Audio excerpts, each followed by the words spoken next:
Gonzaga has the fastest-paced offense in the country.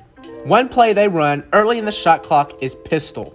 You get a flip pass near the sideline and a screen and roll by the big man. Here, they use it to get a quick bucket for Drew Timme. It's that time of year again, and I'm going to be giving you a preview of all 68 teams in March Madness. So far, I'm one down with 67 to go, and from now on, I'll be going in alphabetical order, so look down below for the timestamps of each team's preview. So without further ado, let's get into it.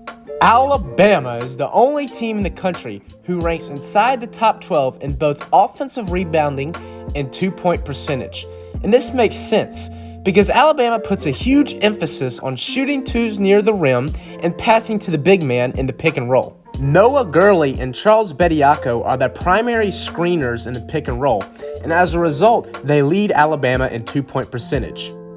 Akron takes a lot of three-point shots and mid-range shots, which means they don't take many shots under the hoop. But Akron ranks inside the top 5 in the country in drawing free throw attempts, which is quite surprising based on the fact that most shooting fouls occur on shots near the rim. Arizona has one of the fastest-paced offenses in college basketball.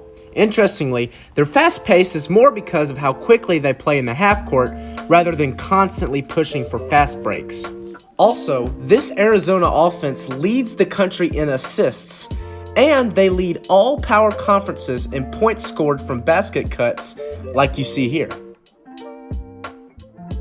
Jalen Williams of Arkansas was voted to the SEC All-Defense Team. Arkansas likes to have Williams drop way back from his man to protect the paint, and Arkansas likes to dare bad shooters into chucking up shots by keeping Williams dropped back so far. Okay, let's take a quick break to give you a tip for filling out your bracket. Before you fill out your bracket, pick your Final Four. Based on history, I would suggest picking 2 1 seeds, 1, 2, or 3 seed, and 1 team seeded anywhere from 4 to 11 to make the Final Four. While Auburn does have the number 1 projected draft pick in Jabari Smith, their center, Walker Kessler, might be their X factor. On offense, Auburn uses a Spain pick and roll, where a sneaky back screen is used to open up Kessler for a roll to the hoop. On defense, Kessler leads the country in blocked shot percentage. Teams that play Baylor need to be wary of cuts to the basket from players standing in the corner. When the corner defender turns his head, expect a cut to the hoop as the ball is driven in. Baylor also likes to use an Iverson cut for alley-oops. This is where a dunker loops around 2 screeners that are standing at the free throw line to get open for a lob. Boise State wants to keep their opponents from using ball screens. This is known as an ice defense. The ball carrier's defender stands in a way that blocks the ball carrier from using the screen. And here, Boise State ices the screen when it's set in the middle of the court, which is unusual as most teams that ice only do it on screens near the sideline. Bryant's Peter Kiss is the nation's leading scorer, averaging 25 points per game. His biggest strength is finishing at the rim during fast breaks and in transition. Bracket tip number 2. You gotta pick some upsets in the first round. Again, based on history, you should pick 3 teams seeded 11 to 12 to win in the first round. And then you should pick 2 teams seeded 13 to 15 to move on as well. Chattanooga has one of the most efficient transition or fast break offenses in the nation, but they actually don't push the pace in transition that much. And that's probably why they are really effective when they do decide to go fast. Colgate has the second best three-point shooting team in the nation, and despite shooting so well, they never take mid-range shots. Only 4 teams in the country take less shots from the mid-range.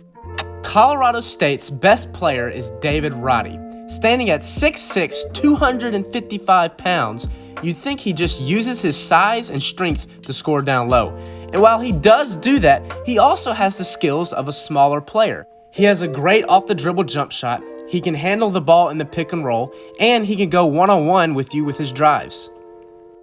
You could say Creighton has a simple offense. Most of their scoring comes during fast breaks, one-on-one drives, or post-ups. And simple isn't necessarily a bad thing, as Creighton is one of the best in the country at making shots near the rim. CSU-Fullerton likes to put 2 players on the ball in many different situations. Here, they put 2 on the ball when running a 2-3 zone. Here, they double the ball in the post. And watch this play. This player completely leaves his man to double team the ball, and he gets the steal. Davidson takes the fewest shots near the rim or in the paint of any team in the tournament, meaning they primarily take jump shots. And Davidson uses a lot of off-ball screens. Here, they have a shooter curling off of a screen to get open for a catch-and-shoot 3. Delaware likes to use a variation of a play called floppy. Here, they use the screen down low to open up number 13 for a post-up, and it eventually leads to a bucket. An emphasis on the word eventually. But they got the ball to him, and that's the point of the play. Duke is quite good at scoring from inbound passes on the baseline. They're always looking to set a screen near the middle of the paint, and then they'll have a player curl off the screen to get open right under the hoop. And one last thing to mention about Duke is that they're great at avoiding fouls on defense. And at the same time, they rank top 30 in the nation in blocked shots. Bracket tip number 3, Sweet 16 Cinderella stories. You want to have one team seeded 10 or 11 to make the Sweet 16, and one team seeded 12 through 15 to make the Sweet 16. Georgia State has made the NCAA tournament while being the 344th ranked shooting team in the country. So how did they make the tournament? Well, they play good defense, win the turnover margin, and rebound well on offense. I know I mentioned Gonzaga in the opener, but since they're the number 1 overall seed, Houston will defend ball screens near the sideline by icing. This forces the ball carrier to drive away from the screen and towards the sideline. On ball screens set near the middle of the court, Houston will put 2 players on the ball carrier and bring a 3rd player to tag the roll man. When Illinois center Kofi Cockburn gets the ball in the post, he scores with great ease, as he nearly leads the country in post-up points scored. Most teams have problems passing to their big man down low, but not Illinois. Illinois' guards are good at delivering accurate passes that only Cockburn can catch. Indiana has great spacing when they run their offense. Here Indiana is running the pick and roll. And notice how the 3 players who aren't involved in the play are spread out, including this player who is a few feet off the 3-point line. This wide spacing effectively turns it into a 2-on-2 game for Indiana. Iowa's Keegan Murray leads all power conferences in scoring with 23 points per game. Murray is a good 3-point shooter, he can score in the post, and he can score in transition. But the biggest thing with Murray is that he nearly leads the nation in avoiding turnovers, which is insanely impressive for someone who also nearly leads the country in scoring. Bracket tip number 4. After applying the first 3 rules I gave you, you just want to pick who you think the best team is to win the rest of the matchups. And for your national champion, you want to pick a 1 seed. Iowa State's biggest strengths are forcing turnovers and preventing their opponents from taking shots. Iowa State swarms the paint with 4 players, forcing a bad pass and a turnover. Before February 1st, Jacksonville State shot 41% from 3, which would be good enough to be ranked 2nd in the country in 3-point percentage. They haven't been as good since, but don't be deceived, this team can shoot well. Kansas runs a 4-out, 1-in offense with their center in the paint nearly all of the time. This helps starting Kansas center David McCormick lead the conference in offensive rebounding percentage. There are many benefits to keeping your center in the paint. He can score in the post, draw double teams and pass to the open man, seal off driving lanes, catch dump-off passes, and more. When you think about this year's Kentucky team, you think about one player, Oscar Tshiebwe. Tshiebwe is easily the best rebounder in the nation, leading the country in offensive and defensive rebounding percentage. No other player in the country even ranks in the top 10 in both offensive and defensive rebounding. Longwood's biggest strength is their three-point shooting, as they rank in the top 10 in the category. Their best three-point shooter, Deshaun Wade, is nearly as good shooting guarded threes as he is shooting open threes. Loyola Chicago's strength is their defense. It's common to see Loyola trapping or doubling the ball carrier in the front court. Here, Loyola doubles the ball carrier when the offense tries to run the pick and roll. The doubles don't last forever though, as you see this player return back to his man.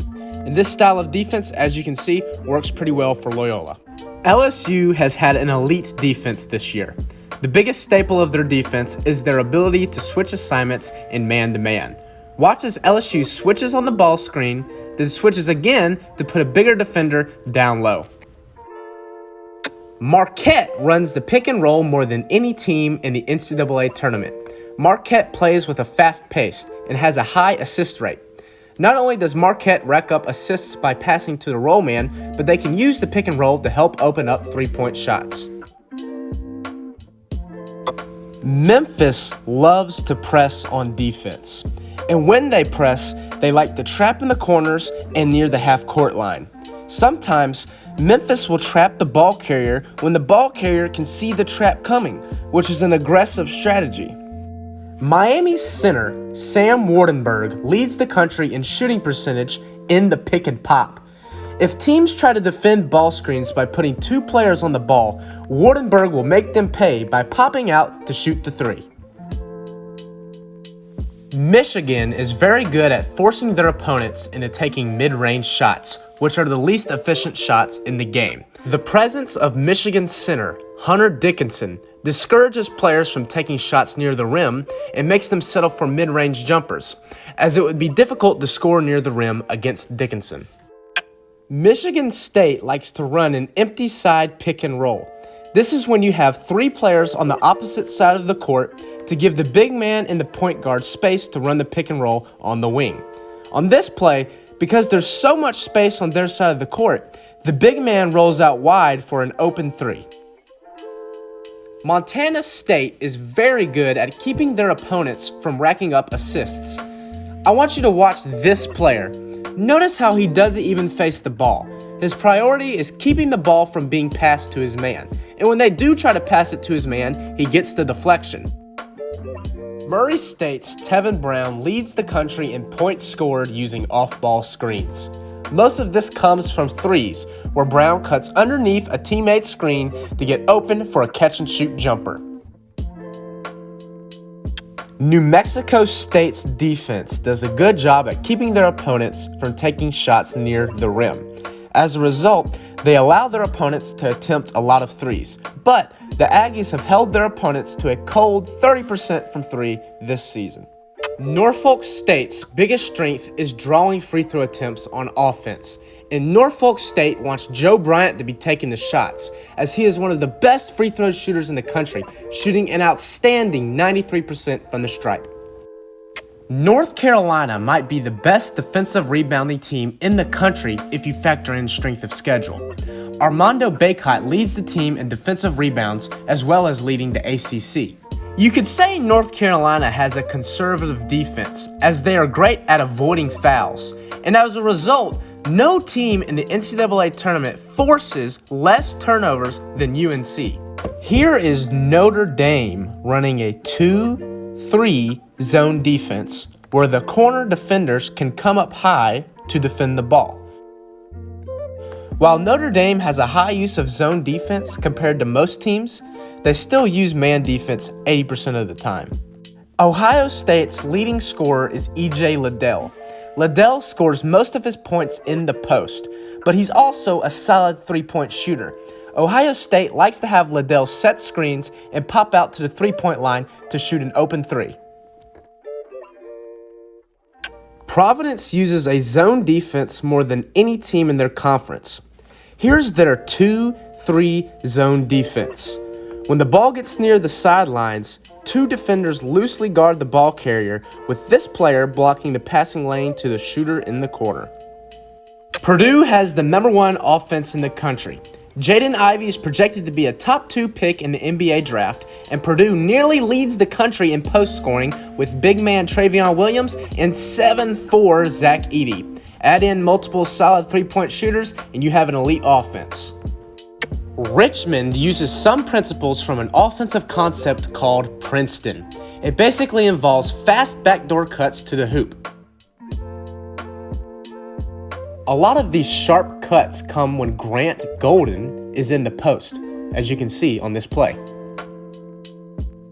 Rutgers likes to use a double ball screen, with the closest screener rolling to the hoop and the furthest screener popping out to the three-point line. On this play, they pass it out to the popping screener and he gets the three. On this play, they pass it to the rolling screener for an easy bucket. St. Mary's is very good at keeping their opponents from taking three-point shots. Take a look at this player. Most teams would have this player step up to defend the ball carrier.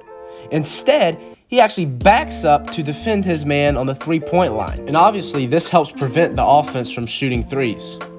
It's very hard to shoot well against St. Peter's. They rank inside the top 15 in three-point defense, two-point defense, and blocked shots. This is because they are aggressive on defense. But as a result of this, they are one of the worst in the nation in avoiding fouls. San Diego State has a top 3 defense in the country according to many different metrics. When the offense tries to drive inside, the closest off-ball defender will step in to swipe for a steal. When the offense tries to post up, San Diego State will send a second player to try for a steal. Like many teams today, San Francisco takes the analytics approach to the game, but what sets them apart is their intentional fouling strategies. Sometimes they'll intentionally foul before halftime just to get the ball back. And a few years ago, late in the game, they intentionally fouled when they were only up by 2 points. The analytics say that you're more likely to win if you foul a bad free throw shooter in that situation, and it paid off for San Francisco because they won. Seton Hall has the lowest assist rate of any team in the tournament. A lot of Seton Hall's points come from drives to the basket, and a good amount of the time, players drive to the hoop without receiving a screen. Here, Jared Roden simply goes one-on-one with his man to get the bucket. South Dakota State has the best three-point percentage in the country by a big margin, but they don't take that many three-point shots. Instead, they let the shots come to them, and they make sure they have an open shot for three.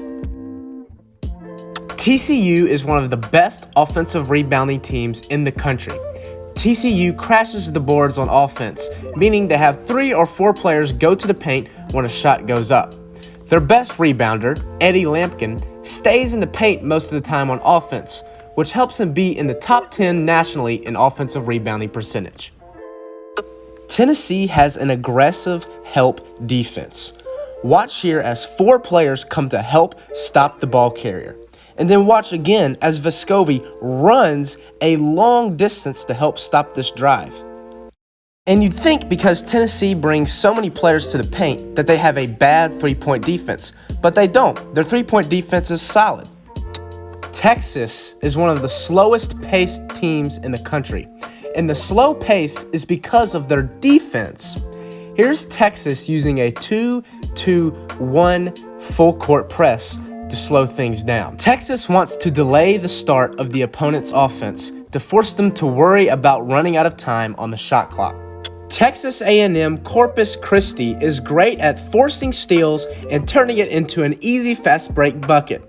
The Islanders have an aggressive strategy, as they like to jump passing lanes to intercept the ball.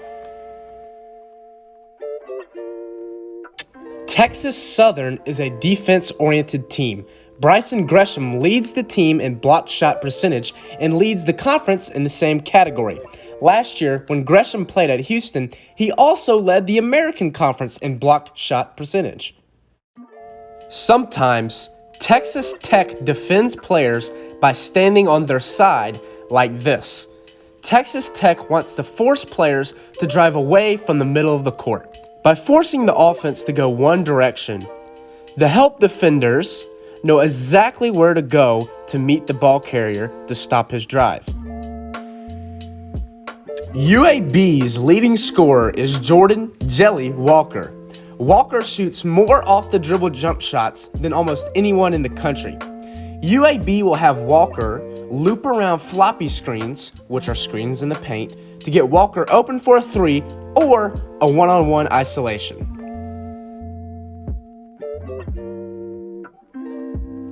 UCLA takes more mid-range shots or long two-point shots than any team in the tournament.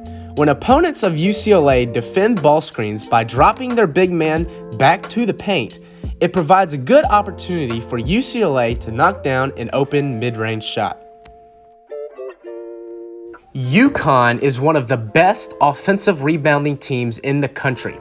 But what sets them apart is their ability to score immediately after rebounding with putbacks. UConn leads all power conferences in points scored from putbacks. USC has the best two-point percentage defense in the country, and a big part of this is the height of their players. USC almost always has 3 players that are 6'9" or taller in the game. In fact, their most common lineup consists of 1, 2, 3, 4 players who are taller than 6'9". Vermont has the best defensive rebounding percentage in the country, and they have a top 5 shooting offense with two-point scoring being their strength. And yeah, their weak schedule helps boost those numbers, but still, having a team with clearly defined strengths is a good recipe for winning in March.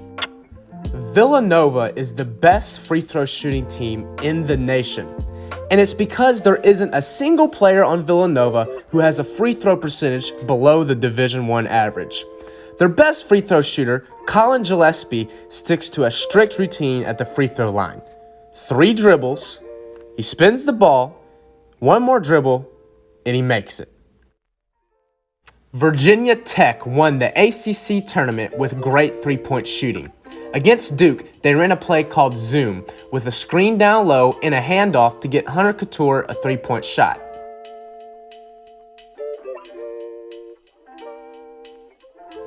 Here, they use the same play, but instead of a 3, it results in an easy dunk. Wisconsin rarely passes to the roll man when they run the pick and roll. Instead, they rely on their elite guard, Johnny Davis, to keep the ball and finish the job himself. Here, the big man doesn't even roll to the hoop. He just sets the screen to open things up for Davis. And this lack of passing is a good thing for Wisconsin, as they rarely turn the ball over. In the conference Wright State plays in, they face a lot of zone defense, and their offense struggles with it. But against man defense, they are significantly better, as you see on this graphic. And this helps them because they won't face zone defense as much in the tournament. Wyoming leads the country in post-up points per game by a huge margin. This is primarily done by Graham Ike, who has scored more points in the post than 356 of the 357 Division I teams have all season. Yale scores using handoffs, or short passes, more than almost any team in the nation. Here's a handoff where the guard gets a quick head start before getting the ball. And then here's the same play, but this time the forward fakes the handoff and drives to the hoop himself.